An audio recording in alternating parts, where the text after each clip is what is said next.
네, 할렐루야. 잘 주무셨습니까? 벌써 6월이 시작되었습니다. 참 세월이 빠르죠. 어, 상반기는 저희들이 코로나 때문에 참 정신없이 지나간 것 같습니다. 우리가 새로 또 시작하는 이 6월 달 말씀 묵상의 본문이 고린도 전서인데, 이 고린도 전서를 통해서 또 아침의 묵상을 통해서 또 하나님께서 6월 한 달 동안에 또 어떤 은혜를 주실지 또 기대하면서 그렇게 시작했으면 좋겠습니다. 우리 오늘 본문의 말씀은 고린도전서 1장 1절부터 9절까지 말씀입니다. 제가 한번 읽겠습니다. 하나님의 뜻을 따라 그리스도 예수의 사도로 부르심을 받은 바울과 형제 소스데네는 고린도에 있는 하나님의 교회 곧 그리스도 예수 안에서 거룩하여지고 성도라 부르심을 받은 자들과 또 각처에서 우리의 주 곧 그들과 우리의 주 대신 예수 그리스도의 이름을 부르는 모든 자들에게 하나님 우리 아버지와 주 예수 그리스도로부터 은혜와 평강이 있기를 원하노라.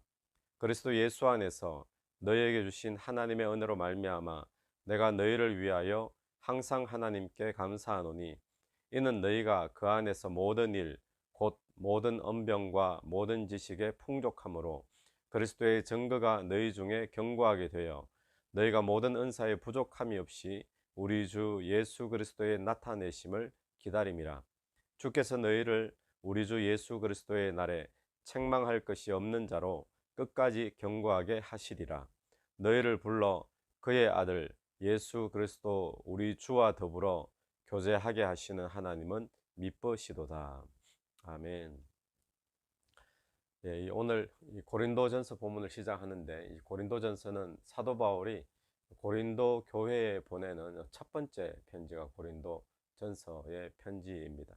이 고린도 교회는 언제 시작되었는가 하면 사도 바울이 2차 전도 여행 중에 세웠던 교회입니다.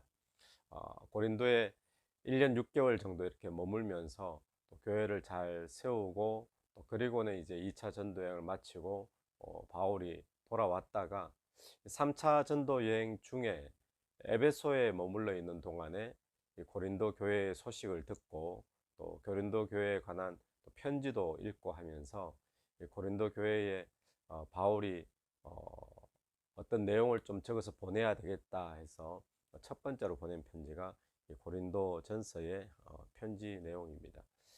고린도 전서는 좀 본문이 조금 길 수도 있는 본문이지만 편지치고는 좀 긴 편이죠. 그런데 이 고린도 교회가 가지고 있는 여러 가지 문제적인 상황을 해결하기 위해서 사도 바울이 편지를 보내는 그런 목적을 가지고 있습니다. 우리 1절 한번 보십시오. 우리 오늘 본문의 말씀은 이 편지를 적을 때 바로 본론으로 시작하지 않잖아요. 그래서 이 편지의 말씀은 서론의 부분인데 우리 1절을 한번 보시면 하나님의 뜻을 따라 그리스도 예수의 사도로 부르심을 받은 바울과 형제 소스데네는, 바울이 자기 소개를 하고 있습니다. 근데 바울을 모르는 사람이 없겠죠. 바울이 1년 반 동안 또 교회를 세웠고 또 그 기간이 그렇게 오래 지나지 않았기 때문에 많은 사람들이 바울을 알고 있을 텐데, 바울은 지금 자신을 어떤 존재로 소개를 하고 있는가 하면 하나님의 뜻을 따라 그리스도 예수의 사도로 부르심을 받은 바울은 이라고 말을 하고 있습니다. 바울은 예전에 하나님을 열심히 믿으면서도 하나님이 메시아로 이 땅에 보내신 예수님을 깨닫지 못했습니다. 그래서 제자들을 핍박하는 그런 사람으로 살았습니다. 그러다가 다메섹으로 가는 길에서 부활하신 예수님을 만나게 됩니다. 그 뒤로 그는 진정한 하나님의 사람이 되어서 예수 그리스도의 복음을 전하는 자로 새로 태어나게 되죠.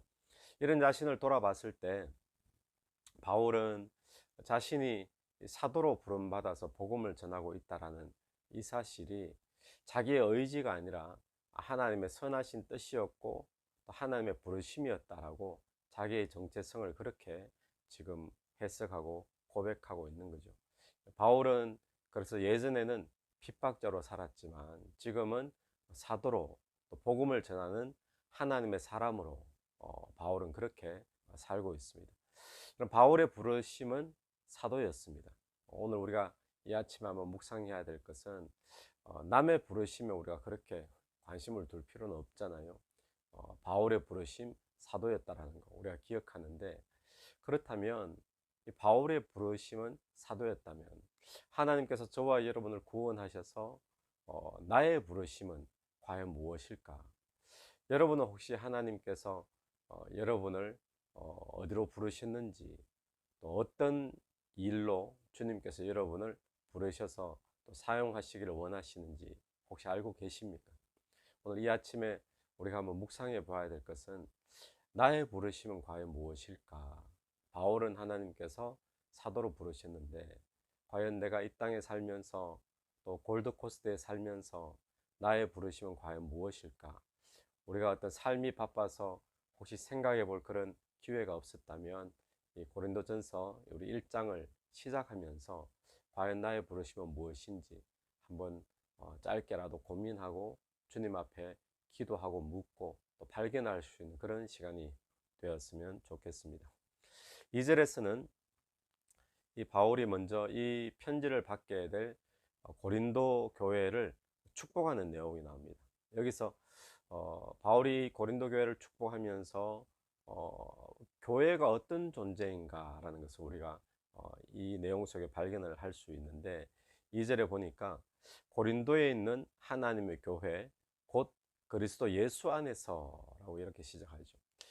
그럼 교회가 어떤 존재인가? 교회는 그리스도 예수 안에 있는 존재이고요. 또 두 번째, 교회는 어, 거룩하여지고 성도라고 부르심을 받은, 거룩하여지고 성도라고 부르심을 받은 존재가 교회이고요. 또 세 번째는 부르심을 받은. 여러분, 교회가 첫 번째는 그리스도 예수 안에서, 이것은 교회의 가장 근본적인 조건이 예수 안에 있는 거죠. 세상에 아무리 선한 목적을 위해서 또 교회와 비슷하게 어떤 구제를 하고 사랑을 가지고 그런다고 해서 교회가 될 수가 없는 거죠. 교회의 가장 기본적인 조건은 예수 안에 있어야 됩니다. 예수 안에 있다는 것은 무엇을 의미하겠습니까?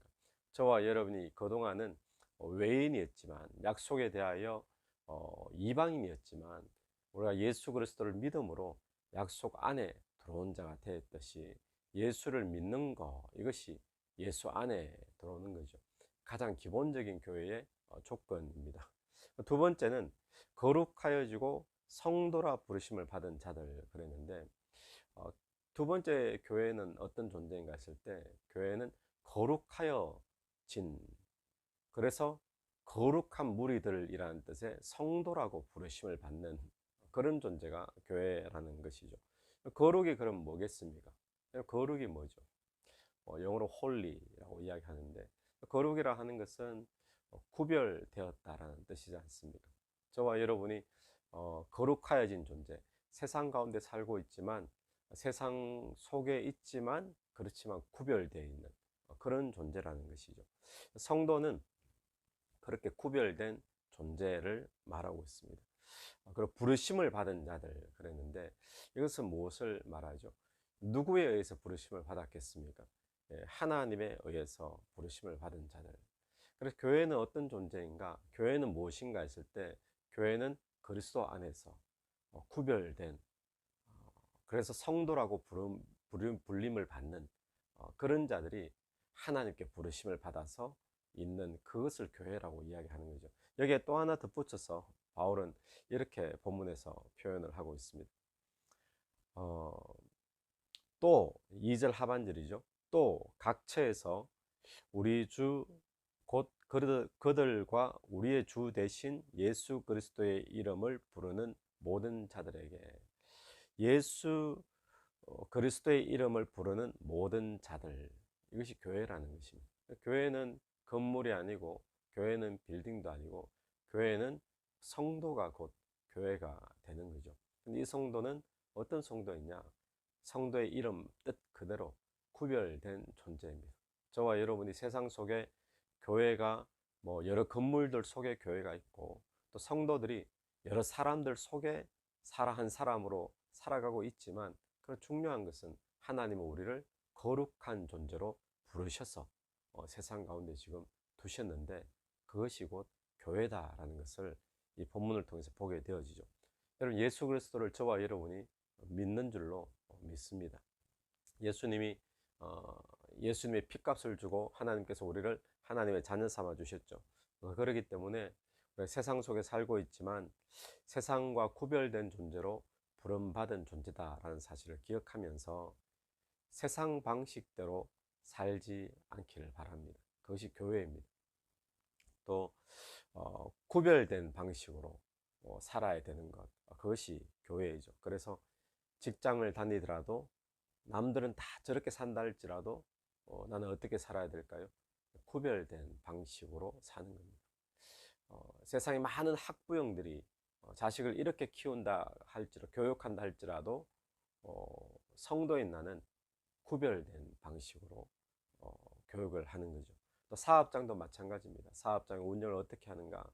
구별된 방식으로 운영을 하는 것이죠.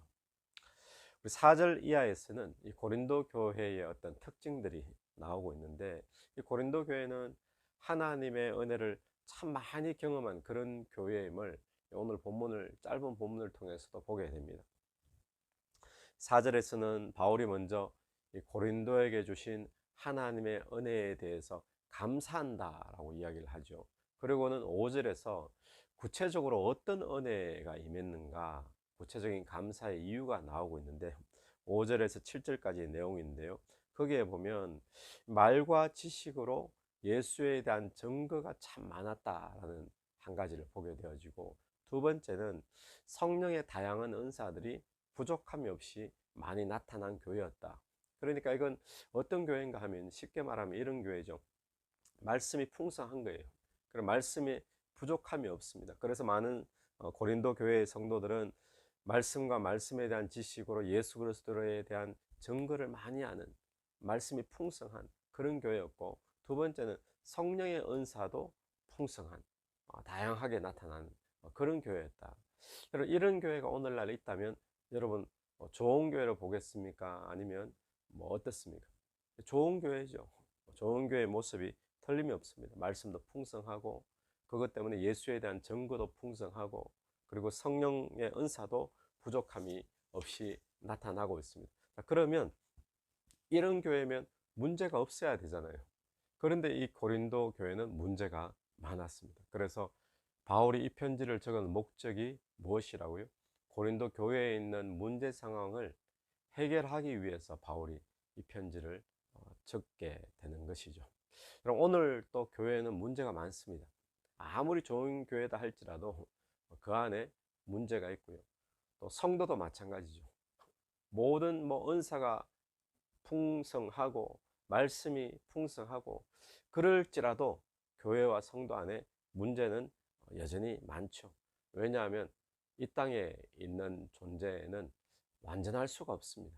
사람도 그렇고 교회도 그렇죠. 그런데 걱정할 것이 없는 것이 무엇인가 하면 8절 말씀 한번 보십시오. 8절, 주께서 너희를 우리 주 예수 그리스도의 날에 책망할 것이 없는 자로 끝까지 견고하게 하시리라.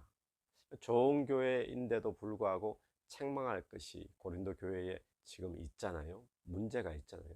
그런데 그 문제를 주님께서 끝까지 견고하게 하시리라.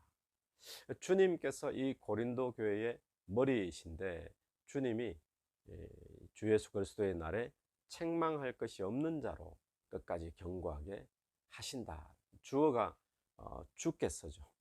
여러분, 오늘 저와 여러분이 섬기는 이 교회도 주께서 책망할 것이 없는 교회로 그리스도 그날에 심판 때에, 예수님 재림하실 때에 온전하게 견고하게 지금도 세워 나가고 계신 줄로 믿습니다.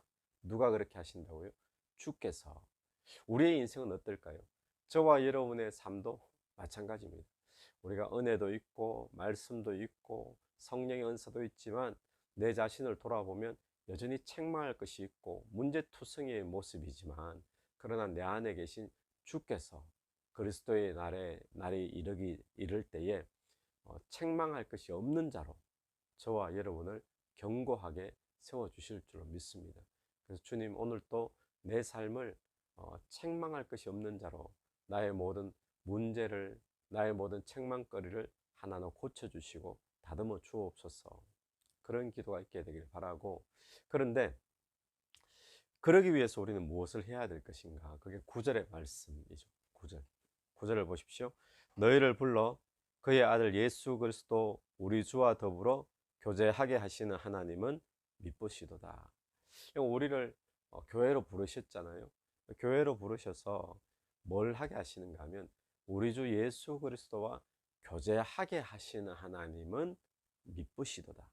신뢰할 만하고 믿을 만하다. 뭘 하게 하셨길래? 우리를 부르셔서 우리 주와 교제하게 하시는.